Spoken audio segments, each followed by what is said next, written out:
La transcription n'est pas obligatoire. Arrêtez la transcription. Tac. Voilà. Normalement, on est bon. Et donc, on reprend la suite et deuxième et dernière partie du cours précédent, où, comme je disais, on va parler là, ce matin des catécholamines au sens large et du cerveau, parler de l'agression cérébrale et de la réponse cardio-circulatoire, du Doppler transcranien pour finir par les modifications perfusionnelles cérébrales chez les patients qui ont des flux laminaires type ECLS véno-artériel et LVAD. Alors, pour ce qui est des catécholamines et du cerveau, en fait, dans ce cours, il y a plein de questions qui se posent et j'ai malheureusement pas des bonnes réponses pour tout. Mais une première question, c'est est-ce qu'il y a des récepteurs aux catécholamines dans le cerveau? Alors, s'il y a des vaisseaux, oui, on pourrait imaginer, pourquoi pas, qu'il y ait des vaisseaux qui n'ont pas de récepteurs aux catécholamines, mais c'est vrai qu'on a du mal à voir des artères, notamment, sans récepteur aux catécholamines. Donc, moi, j'entends cet argument. Et effectivement, la réponse est oui. Là, pour le coup, il y a pas trop de questions. Mais il y a plein de types de catécholamines différentes. Il y a de la dopamine, dont vous connaissez notamment et à minima le rôle au niveau de sa production dans le locus niger dans la maladie de Parkinson. Et ça, bah, c'est la mémoire, le circuit de la récompense, aussi de la motricité, mais pas que. Tous les symptômes que vous voyez chez les patients parkinsoniens. La noradrénaline que l'organisme produit, vous le savez bien, qui joue pas que sur les vaisseaux, qui a une fonction cérébrale sur l'attention, la vigilance, la mémoire, le syndrome dépressif. Hein, quand vous administrez certains antidépresseurs, il y en a qui jouent sur la noradrénaline. Je me demande si les IMAO, monoamine oxydase, ne jouent pas sur le métabolisme de la noradrénaline. Peut-être que je vous dis une connerie, mais je ne serais pas étonné du moins que ce soit pas loin. Souvent, ils jouent sur des récepteurs qui sont couplés à des protéines G. Si je ne dis pas de bêtises, c'est ceux qui ont des domaines, 7 domaines transmembranaires. Euh, Ce sont des neurotransmetteurs. Hein. Euh, la densité de ces récepteurs au niveau du cerveau, c'est variable. C'est un vieux papier de 81.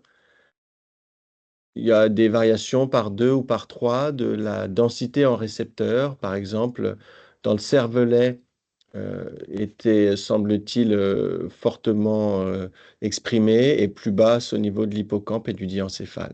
Bon, ça c'était sur des animaux. Maintenant, est-ce qu'il y a des récepteurs aux catécholamines dans les vaisseaux cérébraux, puisque c'est ce que tu disais tout à l'heure, Adam? La réponse est oui. Et vous voyez ici de belles images avec des vaisseaux qui sont marqués avec des marqueurs fluorescents. Et ici, ce sont les fibres sympathiques et parasympathiques au niveau à gauche des petites branches de l'artère cérébrale postérieure et de l'artère cérébrale moyenne. Et ici, au niveau du système vertébro-basilaire, avec des fibres cholinergiques. Ici, la noradrénaline, ici, des fibres cholinergiques. OK. Donc, on a tout un réseau, tout un lacis de nerfs au niveau de nos artères et artérioles cérébrales. D'ailleurs, on l'a évoqué quand on parlait des différents mécanismes d'autorégulation, où on parlait de l'effet du système nerveux autonome sur la vasomotricité cérébrale. Vous rappelez ce qu'on avait dit à ce sujet? Quelle était l'influence du système nerveux autonome? Déjà, est-ce que ça avait un effet tout court? Ça avait un effet, mais c'était pas beaucoup, notamment en perspective de l'effet du réflexe myogénique dont on parlait tout à l'heure, des variations de pH, notamment, qui sont des déterminants majeurs de vasomotricité cérébrale. Maintenant, si on s'intéresse plus spécifiquement à euh, la noradrénaline que le patient est capable de produire, et puis, mine de rien, c'est quand même un médicament qu'on met nous, donc est-ce que la noradrénaline qu'on met à nos patients a un effet sur les vaisseaux cérébraux? Alors là, on rentre dans des trucs qui sont moins blancs ou noirs. C'est des effets qui sont plus variables. Euh, et voici un papier relativement récent qui reprend plein de données chez l'animal et chez l'humain. Euh, et qui s'intéresse à quels sont les effets de la noradrénaline sur les vaisseaux. Des effets directs qui retrouvent soit une augmentation du débit sanguin cérébral, soit une diminution du débit sanguin cérébral. Vous voyez, une quantité de référence pas possible à chaque fois. Et il y a à la fois de l'animal et de l'humain dans ces références-là. Euh, Vous voyez en haut un effet direct de la noradrénaline la ligne du bas, this cerebral vessel change range from non-significant to up to 20%. Donc de pas beaucoup de variation jusqu'à 20% de constriction. Bref, ça n'a pas l'air d'être aussi simple que on a de la noradrénaline, on vasoconstricte, ou alors finalement il n'y a pas d'effet. Alors pourquoi est-ce que finalement c'est pas aussi simple que ça? On en revient à notre équation initiale et à tous les paramètres qui vont influencer là-dessus. C'est-à-dire que quand soit vous administrez de la noradrénaline au patient, soit le patient va lui-même produire de la noradrénaline, dans le cadre, enfin quand je dis activation du système nerveux autonome, il y a l'effet direct sur les vaisseaux, puis la production endogène de noradrénaline. Finalement, l'effet n'est pas que je produis de la noradré et ça agit sur les vaisseaux. L'effet, il est sur le débit cardiaque. J'entends par là que quand vous mettez de la noradrénaline à un patient, l'effet n'est pas systématiquement d'augmenter le débit cardiaque. On est clair avec ça? Hein? La noradrénaline, elle joue majoritairement sur quoi? Alors, ouais, ok. Résistance alpha, un tout petit peu de bêta, du moins à faible dose. Ça augmente les résistances vasculaires périphériques. Si ça ne faisait qu'augmenter les résistances vasculaires périphériques, le débit cardiaque, il ferait quoi? Il baisserait. Hein, on augmente la poche-charge. Si on ne faisait qu'augmenter la poche-charge, le débit cardiaque baisserait. Et quelle catécholamine connaît-on qui a finalement presque que cet effet-là, un alpha très très puissant et quasiment sans autre effet, et qui fait baisser le débit cardiaque? La, la néosinéphrine, ouais. Ouais, c'est ça. C'est pour ça qu'on s'est tous mis à utiliser maintenant de la noradrénaline diluée. C'est que là, bon, alors après, une fois de plus, c'est pas qu'une baisse, parce que la noradré, si elle augmente aussi parfois, je vais presque dire souvent, le débit cardiaque, c'est par quel mécanisme autre? Ouais, on va recruter du sang dans le secteur non contraint pour le rendre dans le secteur contraint. OK. Donc les effets sur la pression artérielle, vous l'avez entendu là pour le coup, la plupart du temps, enfin, c'est quand même censé l'augmenter, hein. Le système nerveux autonome, le métabolisme, potentiellement, quand on va stresser l'organisme avec des catécholamines, le métabolisme, la consommation d'oxygène pourrait augmenter. L'oxygénation, si on avait un patient qui avait une oxygénation périphérique qui était défaillante du fait d'un état de choc et qu'on corrigeait du moins partiellement cette baisse du débit de la DAO2, de la délivrance artérielle en oxygène, alors potentiellement qu'on va modifier le métabolisme et l'oxygénation des tissus. Et puis le pH, euh, quand on fera le cours sur O2, CO2 lactate, on verra que lorsqu'on a un bas débit dans des tissus périphériques, on va avoir une production anaérobie de CO2. Et puis quand on reperfuse, c'est tout le principe des gradients véno-artériels en CO2, tissulaire versus artériel en CO2. C'est l'accumulation du recrutement de territoires dans lequel le CO2 va stagner, puis lorsqu'on reperfuse, dans lequel le CO2 va à nouveau être capable de circuler. Et ça, on le met en balance avec l'effet des catécholamines endogènes. Bref, c'est pas je mets de la noradré, le débit sanguin cérébral augmente ou il est stable. Et tout ça va évidemment être modifié avec l'agression cérébrale. Alors, si on s'intéresse, on zoome de plus en plus sur nos malades, quels sont les effets de la noradré sur les vaisseaux cérébraux de nos patients cérébrolésés? Bon, je vous propose, dans la même revue, qui est assez bien faite et que je vous enjoins à lire, puisque je disais que c'était des papiers à la fois expérimentaux, majoritairement cette fois-ci sur des cochons. Ils ont abandonné les chats temporairement pour s'intéresser aux cochons. Vous verrez d'ailleurs que les papiers qui s'intéressent à l'hémodynamique au sens large, au cœur en particulier, utilisent souvent des modèles, porcins. La noradrénaline sur des cochons, alors, mais il y a pas ah voilà, c'est ça.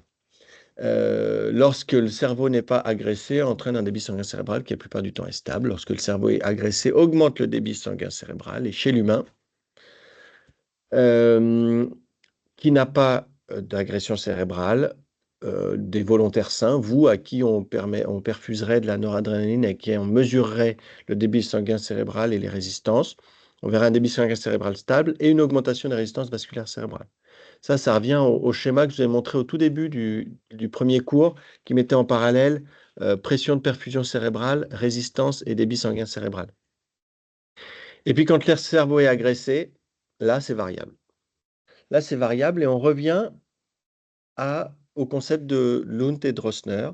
Lorsqu'on a une unité neurovasculaire qui est fonctionnelle et que le cerveau est lésé, En mettant de la noradrénaline, on augmente la pression artérielle moyenne. Plus ou moins, on augmente le shear stress. J'entends par là, on augmente le débit cardiaque. Quand on augmente le débit cardiaque, on va augmenter la- le flux au niveau de l'endothélium vasculaire, ce qui va localement stimuler la hénosynthèse endothéliale et normalement vasodilater. Se met en jeu le réflexe myogénique, qui est supposément plus puissant que la production enfin, les effets de la production de NO via la hénosynthèse endothéliale, entraînant donc une vasoconstriction et un débit sanguin cérébral qui est stable. Ça, c'est quand on a notre unité neurovasculaire qui est fonctionnelle. Et puis lorsqu'elle est dysfonctionnelle, notre réflexe myogénique, on l'avait dit, ne fonctionne plus. Et à ce moment-là, on a une vasodilatation et le débit sanguin cérébral augmente. Un peu de rappel ne fait pas de mal. Alors, le cerveau est-il homogène en ce qui concerne sa sensibilité aux catécholamines? La réponse est non, et un bon exemple de ça, c'est le PRES syndrome. Avez-vous déjà vu des PRES syndromes? Ouais. Qu'est-ce que c'est que le PRES syndrome?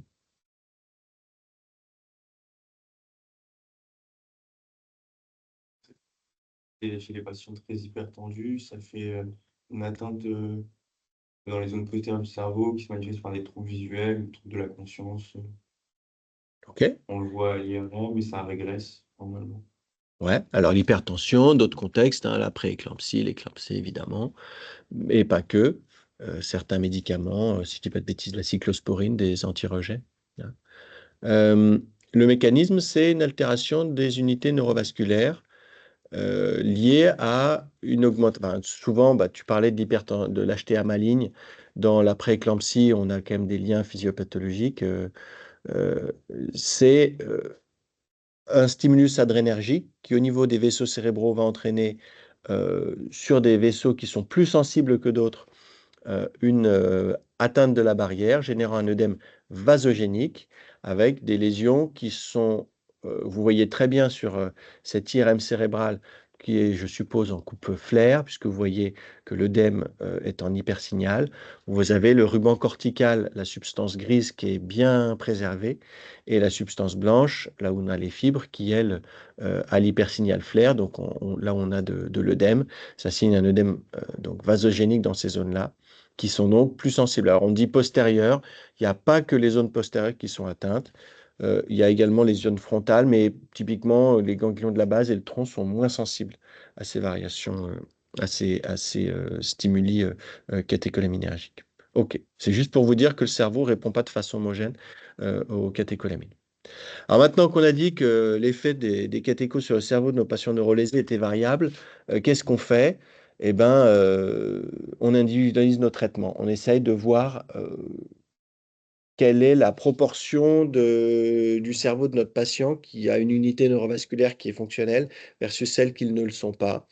Pour ça, on challenge le système. Lorsqu'on a un patient qui est avec une HTIC, eh ben, on va challenger son cerveau avec une petite montée de noradrénaline. On va monter la pression artérielle et on va voir quels sont les effets de la montée de pression sur la pression intracrânienne. Si on a plutôt une baisse de pression intracrânienne, ça nous laisse plutôt penser que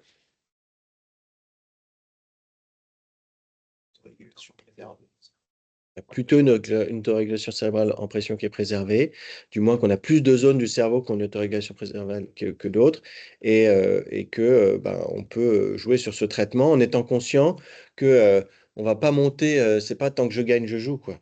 On va pas monter la noradré jusqu'à des doses pas possibles en disant bah, c'est bien, la pression intracrânienne baisse. L'accent belge n'était pas nécessaire, je suis d'accord. Euh, mais on est conscient qu'on a aussi des zones qui suivent du Lund et qui vont générer de l'œdème lorsqu'on monte ça. C'était l'exemple de notre patient à la chambre 210. Et quand je dis on reste humble, eh ben, c'est qu'il y a des choses qu'on ne sait pas. Il y a des patients qui ne vont pas répondre comme on l'imagine. Et on n'a pas forcément systématiquement la réponse à tout. Et surtout, aujourd'hui, on est limité sur certains patients qui ont des cerveaux qui répondent de façon variable ou complexe, où on a des patients pour lesquels, bah, typiquement, l'hémorragie méningée qui fait un gros déficit, je ne sais pas l'HTC, mais c'est juste dire qu'il y a des situations en neuroréanimation où on ne sait pas bien ce qu'on fait, qu'on peut imaginer, qu'on peut tester, mais que parfois on ne sait pas. et l'HSA qui fait un gros grave, qui est dans le coma, qui fait un gros déficit ischémique retardé. Comment faire pour le diagnostiquer convenablement on parlait de SVJO2, de PTO2. Bon. Aujourd'hui, on est encore limité sur pas mal d'aspects. Quelles sont les influences de l'agression cérébrale sur le système cardio-circulatoire bon, on reprend juste le système sympathique et parasympathique. Vous savez que le système sympathique, c'est un système qui a deux neurones. Vous avez le noyau d'un des premiers neurones qui est situé au niveau de la moelle épinienne, au niveau des renflements thoraciques et lombaires. Donc ça, c'est le premier neurone qui est, vous savez, vous avez les ganglions cervicaux et lombaires.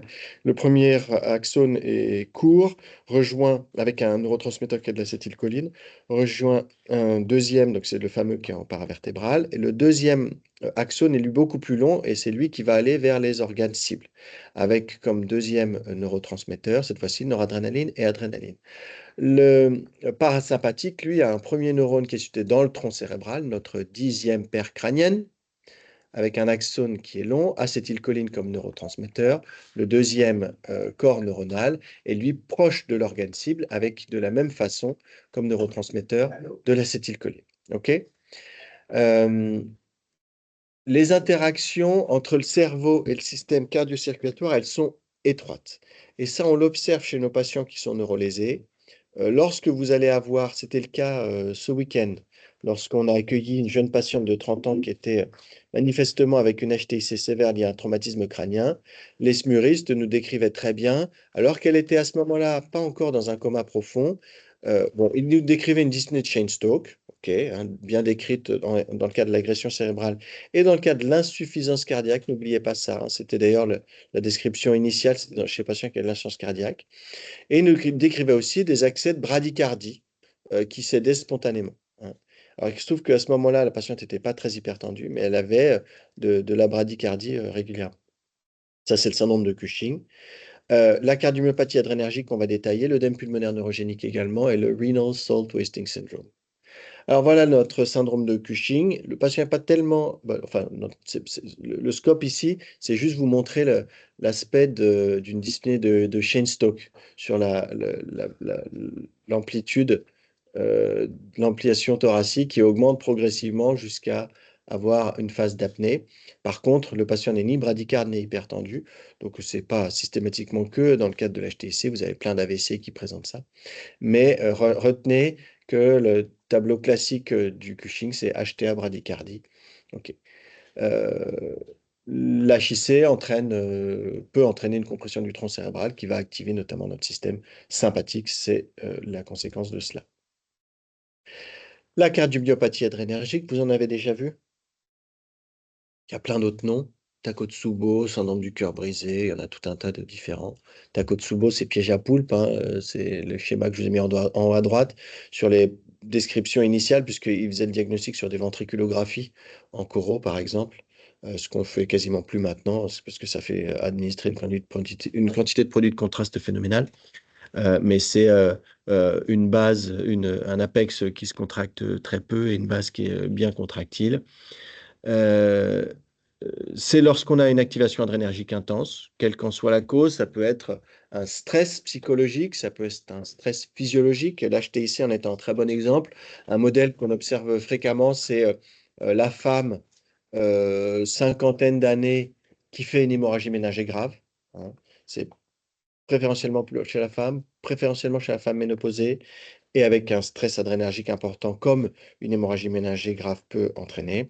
Vous avez une augmentation de l'AMP cyclique, des récepteurs bêta-adrénergiques qui vont être hyperstimulés, et puis plein de radicaux libres, une surcharge en calcium énorme. Et là, vous allez avoir une défaillance métabolique et à la fois microcirculatoire de certaines parties de votre myocarde qui vont être plus sensibles, un peu comme le cerveau, à ce stimulus adrénergique. Il existe des Takotsubo inversés. Et ça peut donner d'authentiques défaillances circulatoires sévères pour lesquelles, dans la mesure du possible, vous imaginez bien qu'il faut limiter au maximum l'administration de catécholamine exogène. C'est-à-dire, t'as souvent inversé. Eh ben, c'est l'apex qui se contracte et la base qui ne se contracte pas. L'œdème pulmonaire neurogénique, on en voit aussi pas mal chez nos patients neurolésés. Moi, j'en ai vu surtout chez des femmes jeunes ou des patients jeunes au sens large. Pareil, on a c'est le concept du double hit. On a une activation adrénergique intense qui va, alors l'inflammation cérébrale et la réponse systémique qui va entraîner une altération de la perméabilité des vaisseaux, alors cérébraux certes, mais aussi pulmonaires. À ça peut s'ajouter de la cardiomyopathie adrénergique qui va augmenter les pressions diastoliques du ventricule gauche, donc la pression hydrostatique dans nos capillaires pulmonaires.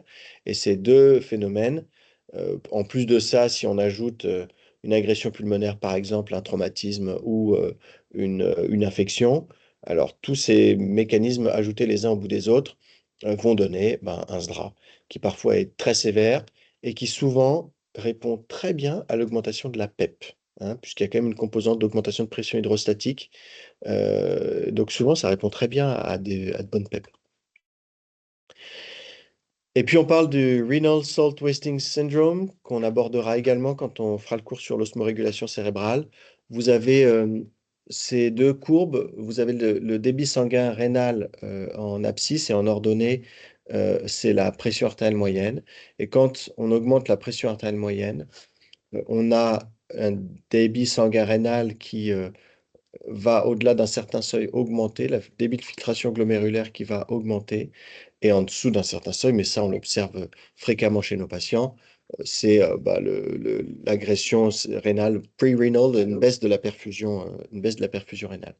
Et vous voyez le urine output qui augmente au fur et à mesure que le débit sanguin rénal augmente. D'ailleurs, même lorsque le débit sanguin est stable, on voit également que le urine output augmente.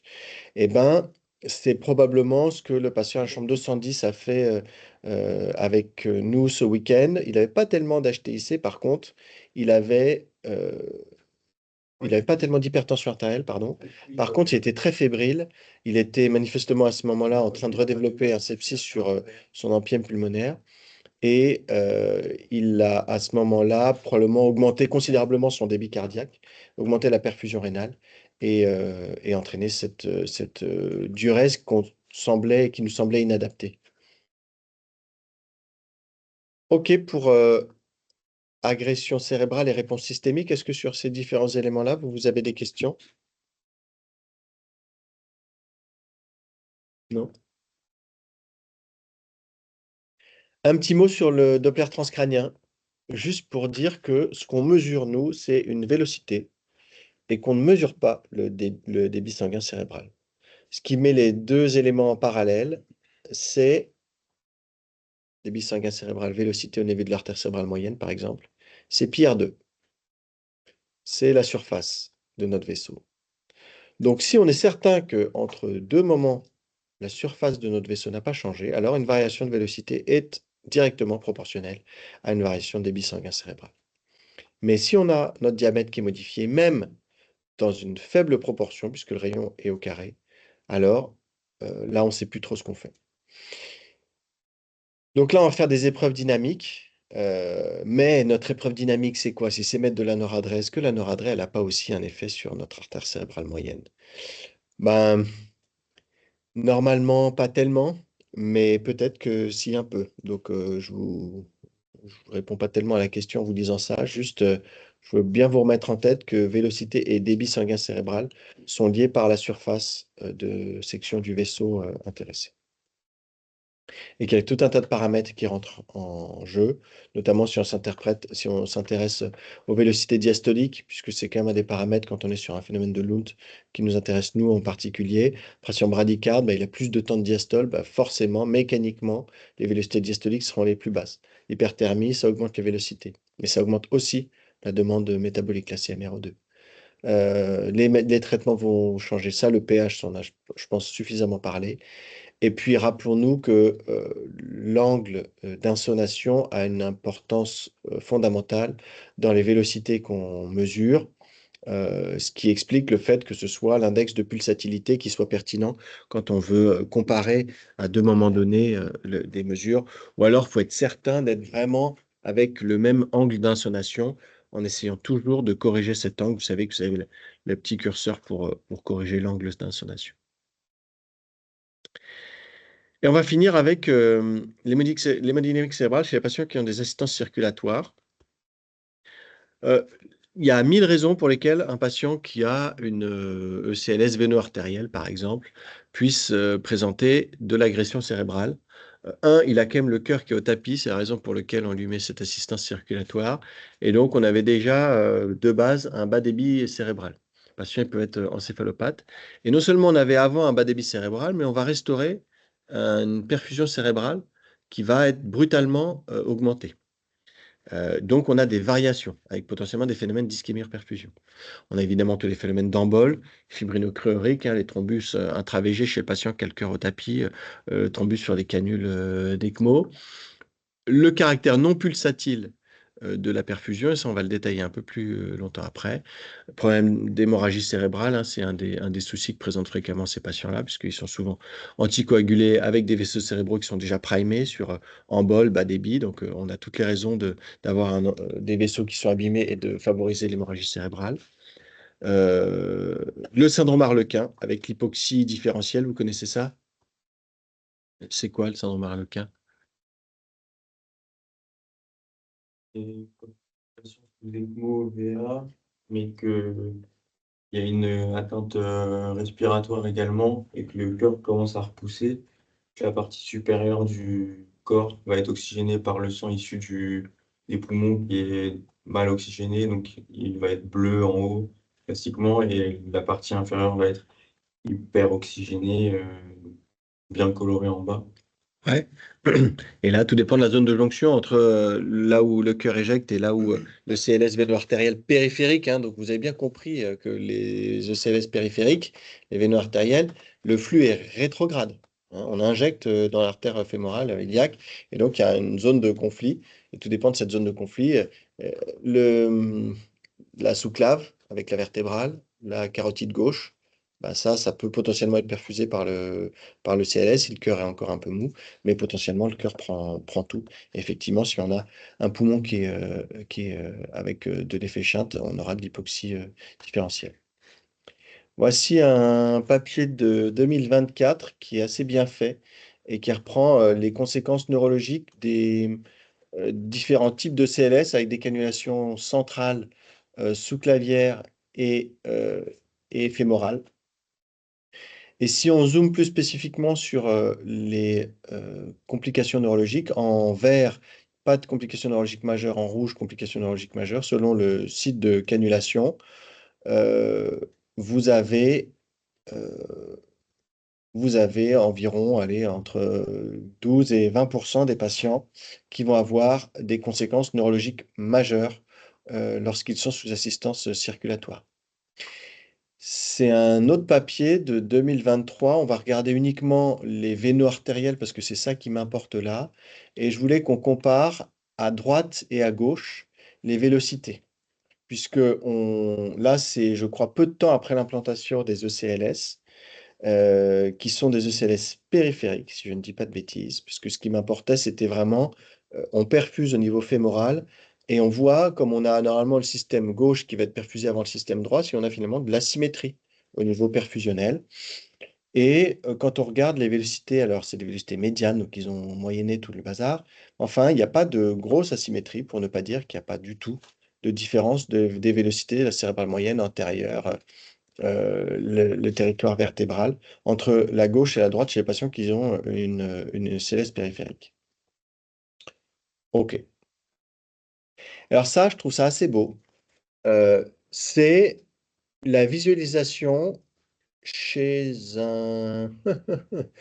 Bon, non, ça doit être un animal. Forcément, ça doit être un animal. Euh, du flux sur des artérioles cérébrales et à côté, les espaces de Virchow-Robin avec des éléments qui vont être marqués en vert.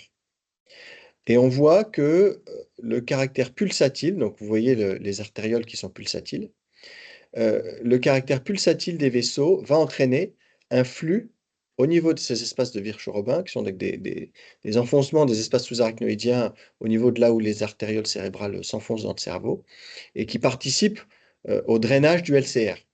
Et on voit qu'il y a un côté pulsatile à ce drainage du LCR. Et donc on peut raisonnablement se poser la question de est-ce que lorsqu'on passe d'un flux pulsatile à un flux continu, ben, finalement le drainage de ce LCR se fera moins bien. Ça, indubitablement, ça doit jouer. Ici, euh, on regarde en fonction de la pression de perfusion cérébrale, le débit sanguin cérébral chez des patients contrôle et chez des patients qui ont, là c'est pour le coup c'est chez des humains, je crois même que ce sont des enfants, des ECLS véno-artériels. Bon, on a quand même l'impression qu'au fur et à mesure qu'on augmente la pression, le débit sanguin cérébral augmente de façon linéaire euh, chez les patients sous ECLS véno-artériels. Alors qu'on a quand même plus qu'un semblant de plateau chez nos patients contrôle. Et là, c'est la différence entre l'hémisphère droit et l'hémisphère gauche. Hémisphère gauche, ben ouais, c'est logique. Hémisphère gauche qui a l'air pourtant d'être avec un débit sanguin cérébral un peu plus élevé. Mais ça, c'est dans les valeurs les plus basses. Vous voyez, on parle de valeurs qui sont, j'ose dire, non compatibles avec la vie. 25, 30 de pression de perfusion cérébrale. Par contre, quand on regarde sur des valeurs qui sont plus conventionnelles, celles qu'on va se donner comme objectif pour les perfusions de nos patients, là, on a moins de différence, ce qui concorde finalement avec le tableau précédent où, j'ose espérer, ils ne laissaient pas leurs patients avec des pressions de perfusion cérébrale aux alentours de 30. Et donc, plein de questions qui se posent. Le caractère non pulsatile, est-ce que ça change le réflexe myogénique? Puisqu'on avait dit que parmi les mécanismes de ce réflexe myogénique, c'était vraiment le stress pariétal, le fait qu'on n'ait plus un stress pulsatile. Est-ce que ça change le réflexe myogénique?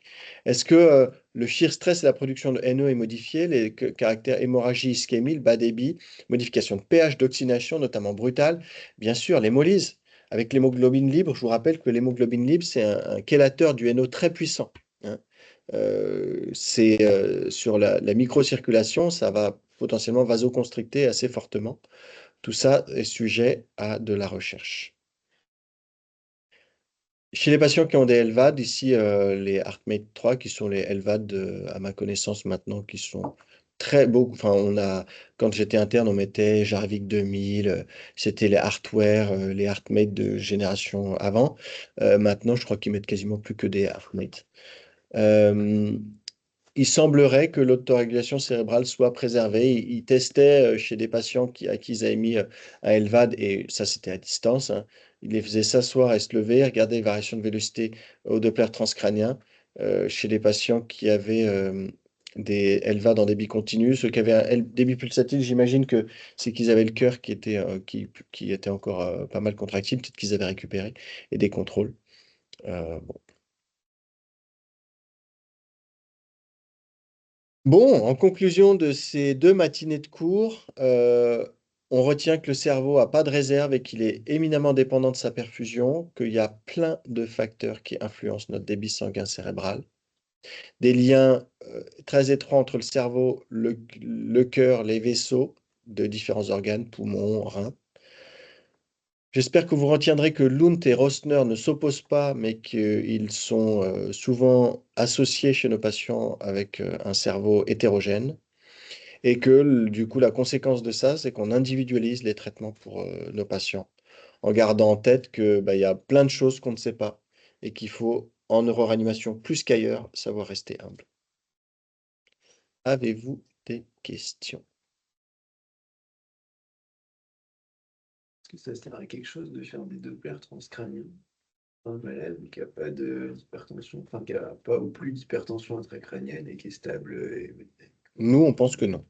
pas besoin? Un patient qui est là pour une HTIC, qui a une HTIC qui est contrôlée, alors qui plus est si il est sur un modèle de Rosner, nous, on pense que faire un Doppler transcrânien n'a pas d'impact, puisque on n'a pas d'HIC, on a du coup une PPC qui est normale.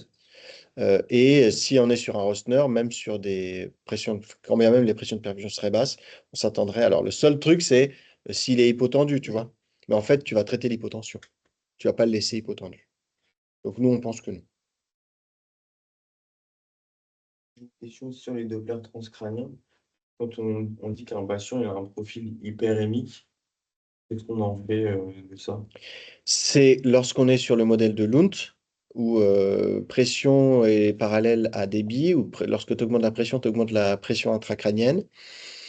Euh, on va se donner comme objectif d'avoir une pression de perfusion la plus basse pour baisser la pique, pour baisser l'œdème, sans pour autant générer d'ischémie. Donc c'est chez ces patients-là, on va faire des Dopplers toute la journée, toute la nuit, autant qu'il faudra, jusqu'à savoir quel est le niveau de pression de perfusion cérébrale, le niveau de pression artérielle, qui est minimum pour nous assurer des vélocités cérébrales acceptables.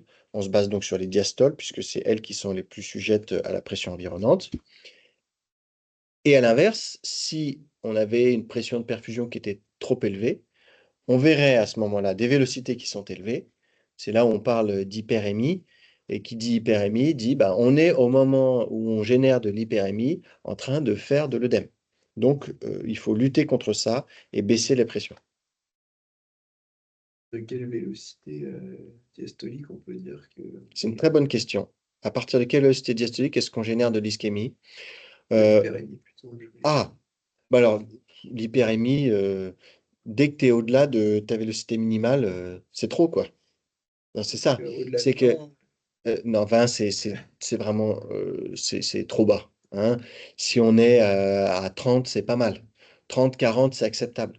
Au-delà, c'est ce que PH dit, perfusion de luxe. Et donc, si c'est du luxe, less is more.